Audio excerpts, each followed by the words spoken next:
There welcome back to my channel. ఈ వీడియోలో times news పేపర్‌లోని ఒక ఇంట్రెస్టింగ్ న్యూస్ టాపిక్ ద్వారా కొన్ని కొత్త వర్డ్స్, అలాగే వాటి మీనింగ్స్ కూడా తెలుసుకుందాం. Let's get started. హెడ్‌లైన్ ఏంటంటే marrying within own caste is same as consanguinity. Consanguinity అంటే రక్త సంబంధం అని. సో సిసిఎంబి సైంటిస్ట్ ఏమంటున్నారంటే marrying within own caste. Within అంటే సొంత క్యాస్ట్‌లో, అంటే అదే క్యాస్ట్‌లో సొంత కులంలోనే పెళ్లి చేసుకోవడం అనే విషయం ఏదైతే ఉందో అది దేనితో సమానం అంటే రక్త సంబంధం రక్త సంబంధీకులతో పెళ్లి చేసుకోవడం అన్నదానితో సమానం. అంటే సొంత కులంలో చేసుకున్న రక్త సంబంధం ఉన్న వాళ్ళతో చేసుకున్నట్లే అని, అంటే ఆల్మోస్ట్ సేమ్ అని చెప్తున్నారనమాట. సో ఇక్కడ మనం స్ట్రక్చర్ చూద్దాం. మ్యారీయింగ్ విదిన్ ఓన్ క్యాస్ట్ అనేది ఇది ఒక నౌన్ గా తీసుకోవాలన్నమాట. ఈ మొత్తం ఫ్రేజ్ ని ఒక noun, marrying within own caste same as అంటే అలాంటిది, ఎలాంటిది అంటే రక్త సంబంధం ఉన్న వాళ్ళతో చేసుకున్నట్టే. కన్సాంగ్వినిటీ అంటే రక్త సంబంధం అని అర్థం. సో ఇప్పుడు మనం డీటెయిల్స్ లోకి వెళ్దాం. Marrying within one's own caste may be no different from close relatives marrying. అంటే ఇక్కడ ఏంటంటే సొంత కులంలో చేసుకోవడం అనేది maybe no different from, తేడా లేకపోవచ్చు అని. Maybe no different from. So no different from అంటే దానికి తేడా లేదు. దేనికి అంటే సొంత క్యాస్ట్లో చేసుకోవడం కూడా it is no different from close relatives marrying. So close అంటే దగ్గరి బంధువుల్ని చేసుకోవడం కూడా సేమ్ అలాంటిదే. రెండు సొంత కులంలో చేసుకోవడం కూడా same as marrying close relatives అనమాట. ఇక్కడ ఏంటంటే క్లోజ్ రిలేటివ్స్ అంటే ఏంటి, రక్త సంబంధికులు అని. కన్సాంగ్వినిటీ అంటే when it comes to genetic diseases. అంటే ఈ న్యూస్ ఎందుకు రావడం జరిగిందంటే జెనెటిక్ డిసీజెస్ ఏవైతే ఉన్నాయో, జన్యు సంబంధిత వ్యాధులు ఏవైతే ఉన్నాయో ఇవి సొంత కులంలో చేసుకున్నా కానీ ఒకేలాగా ఉంటాయి అని అంటున్నారు. ఆ top scientist has pointed out, గుర్తించారు ఈయన. Speaking at a session on who are Indians. Speaking at a session అంటే ఎవరు ఇండియన్స్ ఎవరు అన్న విషయం గురించి మాట్లాడే సందర్భంలో, దాని గురించి చర్చ జరిగే సందర్భంలో ఈయన ఏమంటున్నారంటే, సో ఇక్కడ ఈ చర్చ దేని గురించి, హూ ఆర్ ఇండియన్స్. ఇండియన్స్ అంటే ఎవరు అసలు అని, అంటే వీళ్ళు ఎక్కడి నుంచి వచ్చారు ఏంటి అన్న రీసెర్చ్ లో భాగంగా దీని గురించి మాట్లాడుతూ ఈయన ఈ విషయం చెప్పారనమాట. Understanding our ancestry at the Hyderabad literary festival. So Hyderabad literary festival అన్న సమావేశంలో అన్న ఈవెంట్లో ఆయన మాట్లాడుతూ ఏమంటున్నారంటే who are Indians understanding our ancestry. అంటే అండర్స్టాండింగ్ అవర్ యాన్సెస్ట్రీ అంటే మన యాన్సెస్ట్రీ అంటే ఏంటి, మన పూర్వీకులు ఎవరు అని అర్థం చేసుకునే సందర్భంలో, అంటే ఎక్కడ అంటే ఈ పర్టికులర్ ఈవెంట్లో అనమాట. ఈ ఈ సమావేశంలో ఈ టాపిక్ అనేది వచ్చింది. CSIR centre for cellular and molecular biology senior scientist said studies have estimated that 1/3 of the Indian population is expected to have population specific recessive diseases అని ఈయన అంటున్నారు అన్నమాట. సో అంటే ఈయన ఏమన్నారు, అధ్యయనాల్లో తేలింది ఏంటంటే 1/3 of the population is expected to have. So ఈ 1/3 ఆఫ్ ది పాపులేషన్ కి ఈ రకమైన డిసీజెస్ వచ్చే అవకాశం ఉంది. ఏ రకమైన అంటే to have population specific recessive diseases. ఈ రెసెసివ్ డిసీజెస్ అంటే మీనింగ్ ఏంటో ఇక్కడ మనం చూడొచ్చు. Require 2 copies of the mutated gene, 1 from each parent. ఇక్కడ దీని మీనింగ్ ఏంటంటే ఈ రెసెసివ్ డిసీజెస్ అనేవి ఏంటంటే ఇద్దరు పేరెంట్స్ లో ఉన్న అబ్నార్మల్ జీన్స్ వల్ల పిల్లలకు అంటే పిల్లల్లో ఆ మార్పు అనేది కనిపిస్తుందనమాట. అంటే ఆ పర్టిక్యులర్ వ్యాధి అనేది వాళ్ళకే ఎక్కువ ప్రమాదకరంగా ఉంటుంది. పేరెంట్స్‌లో ఆ లక్షణాలేవి కనపడకపోయినా వాళ్ళు ఆ జీన్స్‌ని మాత్రం పిల్లలకు అంటే వాళ్ళ నుంచి వస్తాయన్నమాట ఆ జీన్స్. వాళ్ళకు ఎటువంటి ప్రాబ్లమ్ లేకపోయినా వీళ్ళలో ఆ ప్రాబ్లమ్ అనేది కనబడుతుంది. సో, వాటిని ఏమంటామంటే రెసెసివ్ డిసీజెస్ అంటామన్నమాట. సో, అటువంటి వ్యాధులు కొన్ని వచ్చే అవకాశం ఉంది. ఈ 1/3 ఆఫ్ ది పాపులేషన్‌కి అని చెప్తూ ఉన్నారు. సో, ఎందుకు అలా అని చెప్తున్నారు కారణాలేంటో. Such populations are communities exist in Andhra Pradesh and Madurai according to recent findings. So, recent ఫైండింగ్స్‌లో ఏం తెలిసిందంటే రీసెంట్ ఫైండింగ్స్ అంటే ఈ మధ్యనే కనుగొన్నారన్నమాట. ఏమని అంటే ఇటువంటి జనాభా వచ్చి అంటే రెసెసివ్ డిసీజెస్ రాగలిగే జనాభా వచ్చి ఎక్కువగా ఎక్కడున్నారంటే సచ్ పాపులేషన్స్ ఆర్ కమ్యూనిటీస్ లేకపోతే తెగలు ఎగ్జిస్ట్ అంటే ఏంటంటే కనబడతాయి. అంటే ఉన్నాయి అని. ఎక్కడ? In Andhra Pradesh and Madurai. According to ఈ మధ్యన జరిగిన అధ్యయనాల అంటే ఫైండింగ్స్ ప్రకారం తీసుకుంటే కనుగొన్నారనమాట. ఏమని? ఇక్కడున్నారు అని తెలుసుకున్నారనమాట. So, while many more are yet to be discovered. While అంటే మరోవైపు అని. సో, వీళ్ళిక్కడున్నారు కానీ ఇంకా మరోవైపు ఇంకా చాలా మందిని కనుక్కోవాల్సి ఉంది. While many more are yet to be discovered. ఇంకా చాలా కనుగొనాల్సి ఉంది. డిస్కవర్డ్ మనం ఇది వరకు వీడియోస్‌లో చెప్పుకొని ఉన్నాం. డిస్కవర్డ్ అంటే ఏంటి? ఆల్రెడీ ఉన్నదాన్ని మనం కొత్తగా కనిపెట్టడం. అంటే ఏంటి?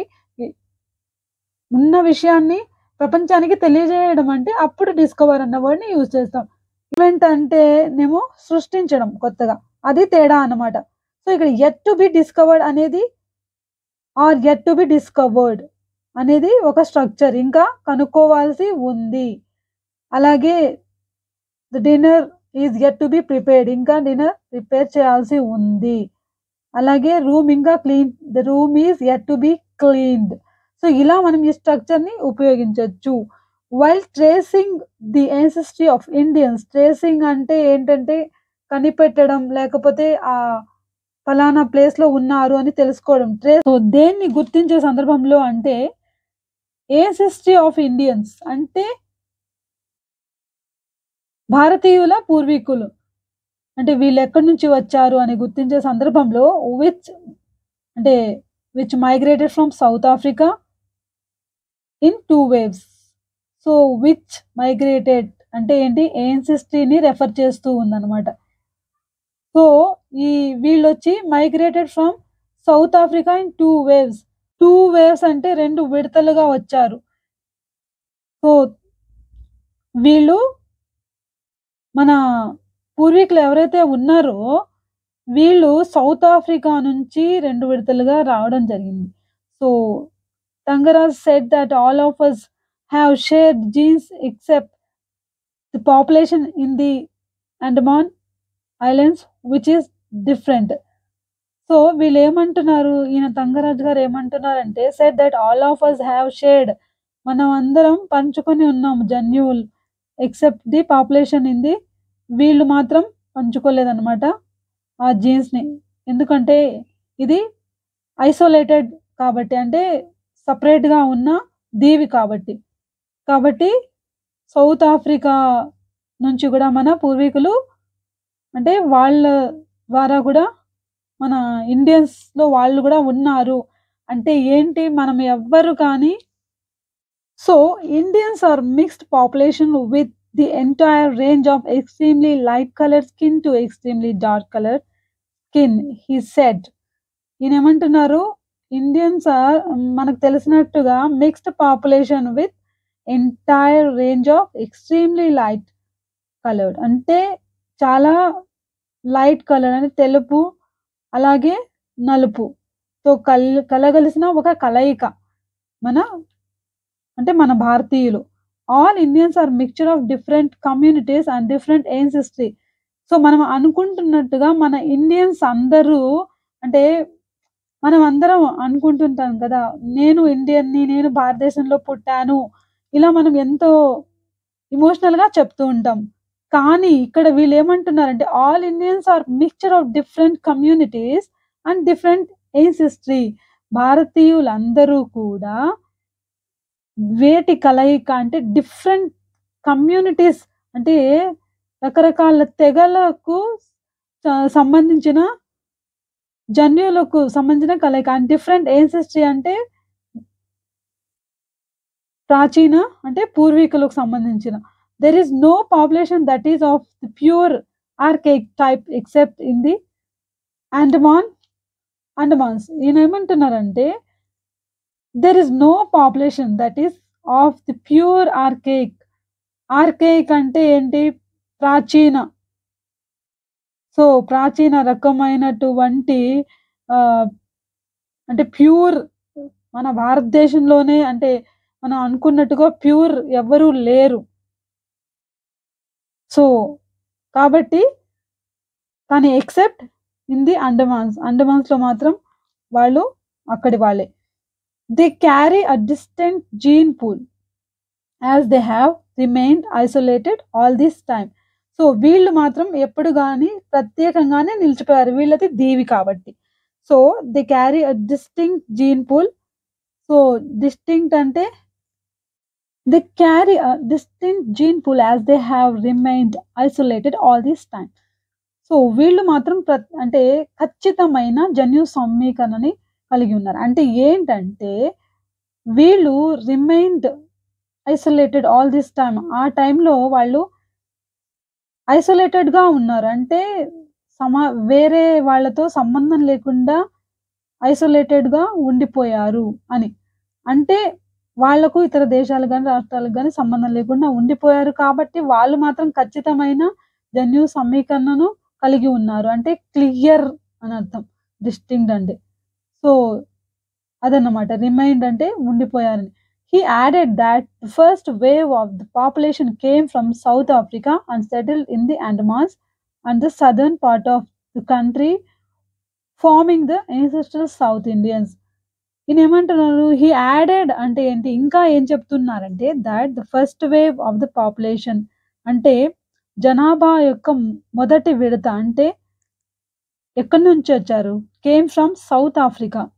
అంటే దక్షిణాఫ్రికా నుంచి వచ్చి సెటిల్డ్ ఇన్ ది అండమాన్స్‌లో కొంతమంది సెటిల్ అయ్యారు. And the southern part of the country అలాగే దేశం యొక్క దక్షిణ భాగంలో కూడా సెటిల్ అయ్యారు. Part of the country farming the ancestor south Indians. So వీళ్ళే మన పూర్వీకులు అని చెప్తున్నారు. ఇన్ ది సెకండ్ వేవ్ రెండో విడతలో the migration brought people to the northern part via the middle east and Europe farming the ancestral north Indians. వీళ్ళు north Indians అని పిలువబడి వీళ్ళు ఎవరైతే ఉన్నారో వీళ్ళు ఎలా వచ్చారు అంటే వీళ్ళ పూర్వీకులు ఎవరు అంటే అందుకే కలర్‌లో కూడా తేడా అనేది తెలుస్తూ ఉంటుంది మనకి. వీళ్ళెవరంటే ఇన్ సెకండ్ వేవ్ రెండో విడతగా వచ్చిన ద మైగ్రేషన్ అంటే వలస brought people to the northern part. So ఉత్తర భాగానికి వచ్చారనమాట. సో వీళ్ళు యూరోప్ నుంచి వచ్చారనమాట. Farming the ancestral north Indians. వీళ్ళు మన నార్త్ ఇండియన్స్ యొక్క పూర్వీకులు అని.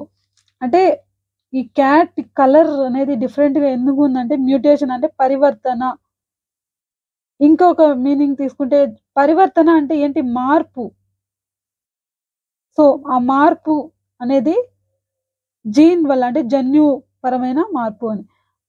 సో అలాగే the building is a mutation of the original design. So ఆ బిల్డింగ్ ఏదైతే ఉందో ఈజ్ ఎ మ్యూటేషన్ అంటే పరివర్తన అది.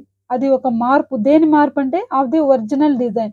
ఒరిజినల్ డిజైన్ యొక్క మార్పు అంటే అది మారింది అని అర్థం. సో మ్యూటేషన్ అంటే మార్పు అని, పరివర్తన అని. వీడియో మీకు హెల్ప్‌ఫుల్ అనిపిస్తే ఖచ్చితంగా లైక్ చేయండి, షేర్ చేయండి, సబ్స్క్రైబ్ చేయండి. Thanks for watching.